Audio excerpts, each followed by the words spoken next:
வணக்கம். டெல்லி சட்டமன்ற தேர்தல் நடைபெற போது அதற்காக தமிழகத்திலிருந்து எஸ்சி துறையின் சார்பாக எனது தலைமையில் 100க்கும் மேற்பட்டவர்கள் தமிழ்நாடு தழுவிய அளவில் டெல்லி சென்றிருந்தோம். குறிப்பாக தமிழ்நாடு காங்கிரஸ் எஸ்சி துறையின் சார்பாக அனைத்து நிர்வாகிகளும் கலந்து கொண்டார்கள். அங்கே சட்டமன்ற தேர்தலில் டெல்லியில் தமிழர்கள் வாழும் பகுதியை தேர்ந்தெடுத்து அங்கே தமிழர்கள்கிட்ட தமிழில் போயிட்டு பேசி அவங்கக்கிட்ட வந்து காங்கிரஸ் கட்சிக்கு ஓட்டு கேட்டோம்.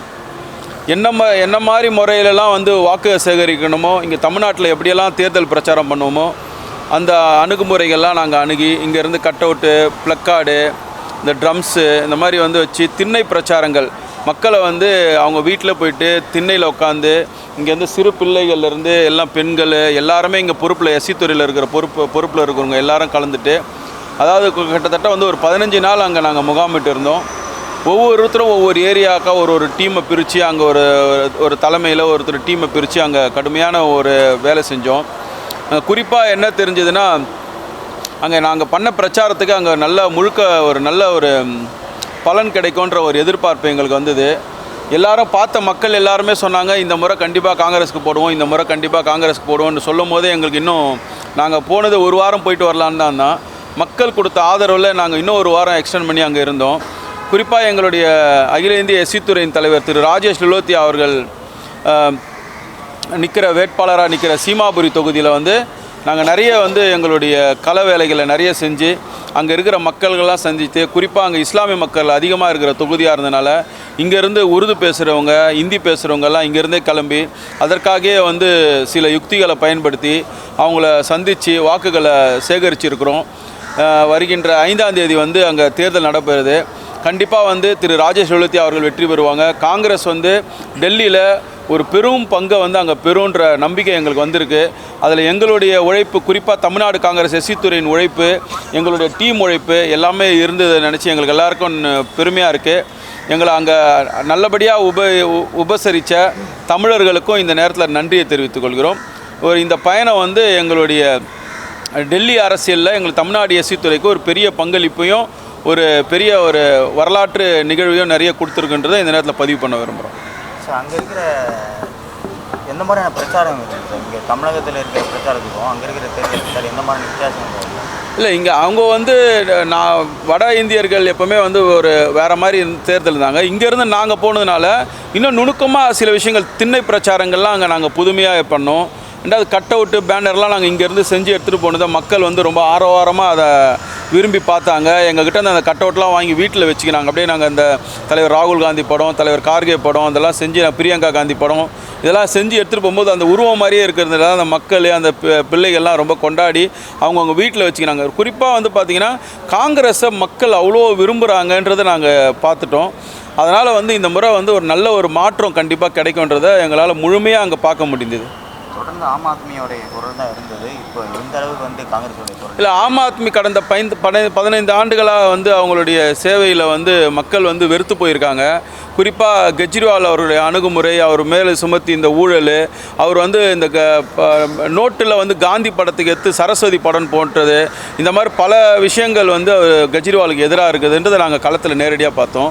அதனால் இந்த முறை காங்கிரஸுக்கு மக்கள், அதாவது அவங்க எப்படி சொன்னாங்கன்னா, உங்களுக்கு ஓட்டு போடுறேன்னு சொல்ல, இந்த முறை உங்களுக்கு தான் ஓட்டு போட போகிறோம், இந்த முறை உங்களுக்கு, அதாவது எப்படின்னா இதுக்கு முன்னாடி நாங்கள் உங்களுக்கு போடலாம், ஆனால் இந்த முறை நாங்கள் உங்களுக்கு போடுறோன்ற முடிவு எடுத்துகிட்டு சொல்கிற மாதிரி தான் இருந்தது. கண்டிப்பாக வந்து ஆம் ஆத்மியும் சரி, பாஜகவும் சரி, இவங்க ரெண்டுத்தையும் வீழ்த்திட்டு காங்கிரஸ் வந்து டெல்லி சட்டமன்ற தேர்தலில் வெற்றி வாகை சூடும். குறிப்பாக திரு ராஜேஷ் லிலோத்தியா அவர்கள் அதிகமான வாக்கு வித்தியாசத்தில் ஜெயிப்பார்ன்றது எந்த மாற்று கருத்தும் இருக்க முடியாது. இங்கே தமிழகத்தில் வந்து எஸ்சி பிரிவில் இருக்கீங்க, தலைவராக இருக்கீங்க. அப்படி இருக்கும்போது இந்த தமிழக வெற்றி கழகத்தோட விஜய் வந்து இப்போ குரல் கொடுத்துருக்கு. எந்த அளவுக்கு வந்து வலுக்கும் அந்த கட்சி எந்த அளவுக்கு? அதான் நான் ஆல்ரெடி சொல்லியிருந்தேன். விஜய் அவர்கள் வந்து அரசியலில் வந்து பார்த்திங்கன்னா ஒர்க் ஃப்ரம் ஹோம் அரசியல் பண்ணிகிட்ருக்காரு. வீட்டிலே இருந்து அரசியலை பார்க்குறாரு. அதாவது பார்த்திங்கன்னா நிறைய இப்போ இந்த கொரோனா காலகட்டத்தில் வந்து நிறைய கம்பெனிகள்லாம் வந்து பார்த்திங்கன்னா ஒர்க் ஃப்ரம் ஹோம் ஆகிடுச்சு. வேலைக்கு வீட்டிலே இருந்து வேலை செய்யலான்ட்டு அந்த மாதிரி அரசியலையும் வந்து உலக அளவில் ஒர்க் ஃப்ரம் ஹோம் அரசியலாக வந்து விஜய் பண்ணிகிட்ருக்காரு. அவர் வந்து அதாவது அவர் வந்தால் கூட்டம் கூடும், அதனால் இதுவாகன்றவார். எம்ஜிஆரோடைய வந்து விஜய் ஒரு பெரிய ஆளாக, எம்ஜிஆரே களத்தில் வந்தவர் தான், ஜெயலலிதா அவங்களும் களத்தில் வந்தவங்க தான். இந்த மாதிரி பல விஜயோடைய பல சினிமாவில் முன்னணியில் இருந்தவங்களாம் களத்தில் வந்து தான் அரசியலில் ஜெயிச்சிருக்காங்க. விஜய் வீட்டிலேருந்தே அரசியல் ஜெயிச்சிடலான்ற ஒரு பகல் கனவில் இருக்கார். அதெல்லாம் வருங்காலங்களில் மக்கள் அதெல்லாம் பார்ப்பாங்க. ஏன்னா மக்கள் பிரச்சனையில் வந்து மக்களை சந்திக்கிறவங்க தான் ஒரு அரசியல்வாதி ஒரு பொது வாழ்க்கையில் வர முடியும். மக்களை சந்திக்காமல் தந்தை பெரியார் அவர்கள் சிலைக்கும், பெருந்தலைவர் காமராஜர் சிலைக்கும், பாபா சாஹேப் அம்பேத்கர் சிலைக்கும் வீட்டிலேருந்தே மாலை போடுறது, இந்த கள்ளக்குறிச்சியில் பாதிக்கப்பட்ட மக்களை வந்து வீட்டில் வச்சு நிவாரணம் கொடுக்குறதுன்றதெல்லாம் அரசியலில் ஏற்புடையதாக இருக்காது. அதெல்லாம் வந்து மக்கள் வந்து அதெல்லாம் பார்த்துட்டு தான் இருக்காங்க. தன்னுடைய அரசியல் பப்ளிசிட்டியை வச்சு மக்கள்கிட்ட ஓட்டு கிடச்சிரும்னு நினைக்கிறாரு. சிவாஜி கணேசன், கமலஹாசன் போன்றவர்கள்லாம் களத்தில் மக்கள் சந்திச்சிருக்காங்க. அவங்கெல்லாம் மக்கள்கிட்ட என்ன பார்வையில் இருந்தாங்க, அவங்கெல்லாம் கடந்த காலங்கள் அரசியலுடைய வெற்றியெல்லாம் பார்க்கணும். அதில் எம்ஜிஆர் அவர்களுடைய வெற்றியை மட்டும் விஜய் பார்த்து வராரு. அரசியலில் வந்து இன்றைக்கி மக்கள் வந்து ரொம்ப தெளிவாக இருக்கிறாங்க.